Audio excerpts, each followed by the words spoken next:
con Mitzi Cordero. Sobre este tema vamos a platicar con alguien precisamente que sabe al respecto del asunto, el maestro Roberto Guerrero Agama. Él es académico de la Facultad de Estudios Superiores Cuautitlán de la UNAM. Gracias, maestro, por estar con nosotros estos minutos con el auditorio de Mega Noticias. Gracias a ustedes por la invitación. Aquí estamos para servirles. En este espacio estamos revisando la transparencia en los recursos que se entregan al programa social de Sembrando Vida. Hasta ahora hemos podido ver una verdadera transparencia o hemos visto opacidad a lo largo de todos estos meses en donde ha sido aplicado en nuestro país. ¿Qué nos dice? En este sentido, yo creo que todos los programas gubernamentales que ha habido a través de la historia, hay mucha opacidad en la cuestión de los recursos. Hablamos a veces de dispendio. Cuando hablamos de cuándo debemos de entregar algún beneficio hacia nuestros productores, debe de ser en tiempo y forma.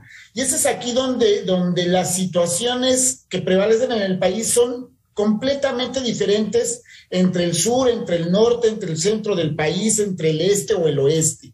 Si estamos en la montaña o estamos en la parte baja. No se siembra todo en el mismo tiempo, no se trabaja todo en el mismo tiempo. Tener apoyos uniformizados a nivel de todo el país no permite que haya una fluidez real de compromiso de trabajo por parte de los productores y mucho menos de que los recursos estén bien ocupados. Lamentablemente el campo ha servido para enriquecer muchos bolsillos y no precisamente los productores. Sí, es poco lo que se ha hecho en este programa. Escuchaba yo en la nota de ustedes y es real, todo el mundo lo sabemos que estamos en el campo. No está llegando los beneficios a todos los productores, ni tampoco es la panacea este tipo de programas, y mucho menos cuando hablamos de árboles frutales o de forestales. Por ahí escuchaba que debíamos de estar cosechando los frutales en este año y ni siquiera podemos concebir esa situación hablando en forma natural del comportamiento árbol. Los árboles aproximadamente a los 4 años empiezan a ensayar y estaremos en producción en unos 6 años. Así que todavía para ver resultados reales, patentes, todavía falta tiempo. En cuanto a los recursos, pues seguiremos en la oscuridad de saber cuánto realmente se está ocupando. Sí, eso es algo también que ha coincidido con otros especialistas que hemos tenido justamente aquí en Mega Noticias, que todavía falta tiempo para poder hacer esa revisión de si ha funcionado o no. De lo que hemos podido ver hasta ahora, maestro, las metas que se habían fijado en un principio, por ejemplo, una de ellas, evitar el tema de la migración, evitar que estos hombres salieran de sus lugares de origen y que se pudieran quedar allí para poder seguir trabajando su tierra. En ese sentido, se ha cumplido. Nada más, antes de que me responda esa pregunta, déjeme escuchar a uno de los productores que dice que, bueno, sí ha salido beneficiado y que sí ha sido, bueno, pues beneficioso para él. Vamos a escucharlo. Claro. Para tener algo a futuro, por el cual sembrar algo para nuestra propia familia. Es un apoyo que llega ahora sí que a casa para complementar lo que son los gastos de la familia. ¿Qué opina? Efectivamente, o sea, eso ha sucedido no en este programa, en todos los programas agrícolas que han existido en el país. La gente toma los beneficios para complementar el gasto, no para invertir en la producción que a mediano y largo plazo le sostengan una comodidad, un beneficio. El programa hablaba de tener un establecimiento de un salario sobre 5,000 pesos mensuales, eso es lo que más o menos maneja. Aquí yo vería en esta condición de sembrar árboles frutales por todo el país. Los árboles frutales tienen un comportamiento estacional, es decir, todos los duraznos van a darse en la misma época, todos los manzanos se van a dar en la misma época. Y bueno, las manzanas podemos todavía refrigerarlas y sacarlas 6 meses después, pero habrá frutos que se inunden en los mercados y eso va a bajar el precio, eso no va a ser competitivo y no va a dar los beneficios que se dice que se esperan. El hecho de inundar con frutas, pues posiblemente al consumidor le vaya a beneficiar los bajos costos al haber una inundación de producto. Y esto ha sucedido, yo recuerdo cuando empezaron a colocar invernaderos por todo el Estado de México, por muchos lugares también de otros estados, todo el mundo sembró jitomate y llegó el precio de jitomate a estar en 5 pesos. Ni siquiera alcanzaba a pagar los plásticos de los propios invernaderos. O sea, no se estima la condición de producción con relación a los comportamientos fuente-demanda en los procesos de comercialización. Entonces, no nos vayamos por esa falsa idea y de que lo vemos que muchos productores entraron a este programa y por ahí hablaban de deforestación, para entrar en el programa porque hay beneficios económicos, claro, pero complementar el gasto de lo que tiene una familia, pero no para invertir dentro de un sistema que nos permita subsistir, sobrevivir, pero además allegarnos de otras condiciones de vida. ¿Sí? Hay que recordar que vivir no nada más es comer y dormir. Tenemos necesidades y hoy los jóvenes, los niños necesitan escuela, necesitan libros, necesitan moverse hacia las instituciones y todo tiene un costo y todo tiene un gasto. Y no vemos allí el reflejo o la posibilidad de que un programa sustentado en lo forestal, hace rato escuchaba yo a 4 años, les puedo decir que un árbol maderable de pino se corta a los 30 años. Si hablamos de cedros, a los 60, ¿sí? Entonces, ni siquiera los datos estamos ubicados en a qué plazo pueden ya estimarse resultados reales de este programa. Entonces, ¿coincidiría usted en que este es otro programa, como también se ha criticado el de la pensión de adultos mayores, como también se ha criticado las becas Benito Juárez, de ser asistencialista, también podría serlo Sembrando Vida? No quisiera entrar en esa parte política, ¿sí? Sin embargo, lo que vemos son programas clientelares, a final de cuentas, que realmente ¿de dónde va a salir el dinero? ¿De dónde está saliendo el dinero? De impuestos. Hay muchas necesidades. En países desarrollados se busca otorgar apoyos para el crecimiento y desarrollo de las familias. Aquí buscamos dar apoyos para el sostén de la familia, ¿sí? Entonces, ¿qué estamos haciendo? No estamos realmente desarrollando, no estamos generando desarrollo, que las familias encuentren una forma... Sí, que solo se estire la mano y se entregue, ¿no? Así es, ¿sí? Y lo vemos. Hay veces que en un programa como estos, y podemos ver las cifras de cuántos estaban recibiendo algún programa y cuántos se sumaron a este programa, porque son, a final de cuentas, pues beneficios directos al bolsillo, ¿sí? Aunque sea por un corto tiempo, y todo el mundo le entra. Entonces los sistemas de gente mayor, que son importantes para mucha gente, pues deberían estar tabulados sobre la prestación. Yo sugiero en cuestiones de estudios socioeconómicos, pero pues a final de cuentas pues el gobierno ataca por igual a alguien que vive en una zona residencial, a alguien que vive en una zona pauperizada, y son diferenciales enormes, ¿no? Hay gente que podemos verlo recibiendo buenos dividendos de sus jubilaciones, y qué bueno, su trabajo lo refirieron, pero que están dentro del programa. Digo, a quien no le gusta que le regalen unos pesos, pero a final de cuentas no estás resolviendo nada, ¿no? Y lo mismo sucede, si se me permite, lo mismo sucede con esto de jóvenes hacia el futuro, donde conocemos y conozco gente que meten 4 jóvenes y únicamente contratan 2, ¿no?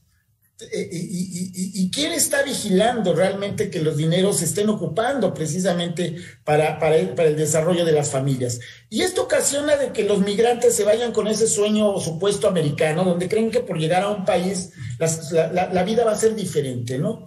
¿Sí? Entonces la migración no ha parado, los programas no están dando este tipo de resultados, porque los jóvenes tampoco quieren trabajar en el campo, ¿sí? Y si trabajan en el campo, no siquiera hay beneficios como lo que sería el beneficio de salud, el beneficio económico, y hasta la parte de las diversiones y de cosas que son también importantes para un ser vivo. Usted, maestro, acaba de hacer una pregunta que me parece fundamental. ¿Quién está vigilando los recursos? ¿Quién debería de vigilar estos recursos? Yo le preguntaría, vamos a escuchar otros testimonios de también agricultores que dicen, pues no nos llegaron a quienes estamos activos, y ya usted me responde estas preguntas que le acabo de hacer. Claro que sí. Muy poco, la verdad, lo mínimo, y se puede decir nada. Pues echándole ganas otra vez y sacar de la bolsa, porque, pues no, bueno, de hecho no pedimos apoyo por lo mismo, pensábamos que ya se había terminado. ¿Quién debería estar haciendo esta vigilancia? De hecho, de los programas gubernamentales normalmente tienen a los técnicos, que son los que están trabajando con los productores, y existen, algunas veces lo manejaron por despacho. Creo que para este programa tienen algunos tipos de supervisores que no se mueven de sus casas, no hay quien vaya. Los mismos técnicos van a 2, 3 visitas. El pago de los técnicos a veces llega a ser absurdo, de que les pagan en una sola presentación. Entonces, durante lo que dura los programas, pues están trabajando con su coche, con su gasolina, con sus medios, y al final les pagan, si es que les pagan, o hacen cuentas muy raras. Y me ha tocado verlo, no estoy hablando de que me han comentado, me ha tocado vivirlo con alumnos que han trabajado en este tipo de programas, y lamentablemente no hay quien supervise. Sí, debería de haber. Y debería de ser gente ética, comprometida, y que realmente estuviera valorando y viendo que si no llegaban los recursos en tiempo y forma, se levantaran las demandas correspondientes y se exigiera. Pero también, como le exigimos a alguien que ni siquiera le estamos pagando un sueldo, se lo sumamos al final, ¿no? del proceso, de la actividad. Y todavía le pedimos resultados, ¿no? Y este es el tipo de programas, y no le echo la culpa a este gobierno. O sea, a final de cuentas, es una característica que tenemos un pueblo que está demandando siempre.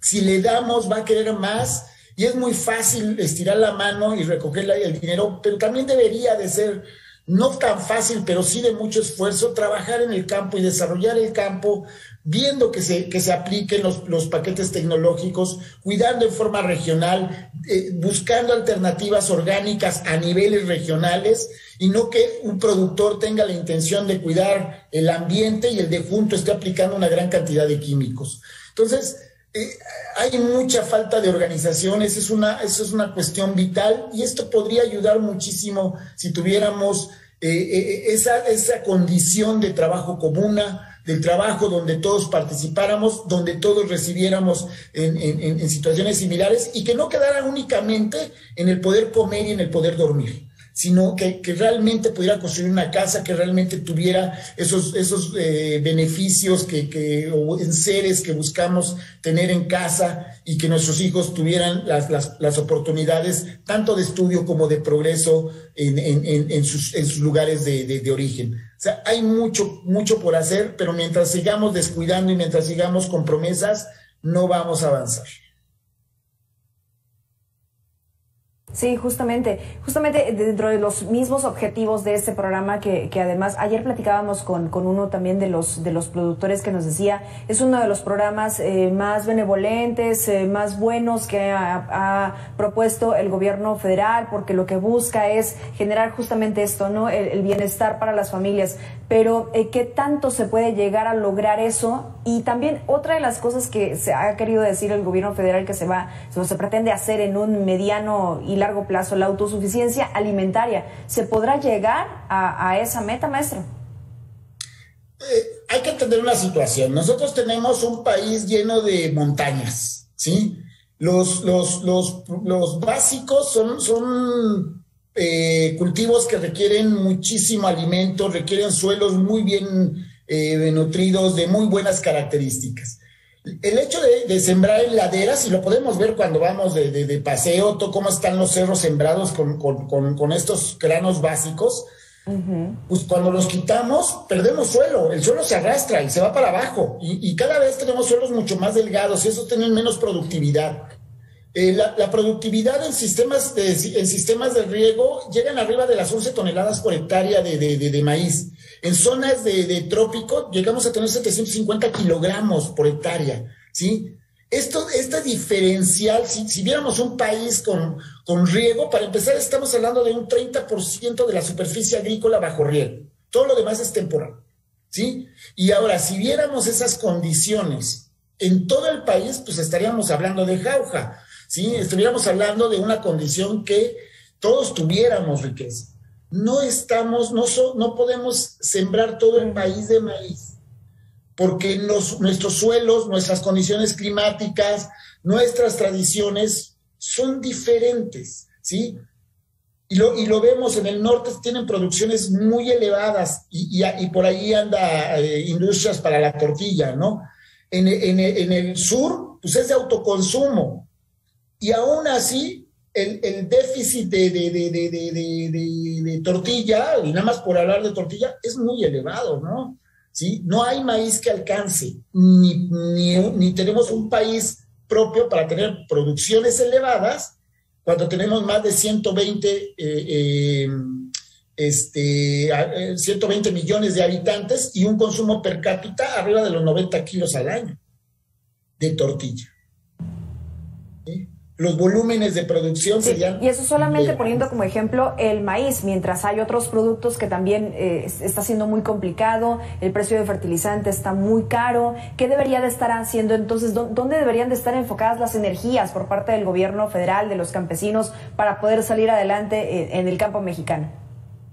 Tendríamos que evaluar muy bien, se habla, y por años hemos hablado de economía agrícola, de regionalización, ¿sí? El problema es de que a veces queremos ver las regiones como en los Estados Unidos, la faja maicera, la faja sorguera y la faja de hortalizas.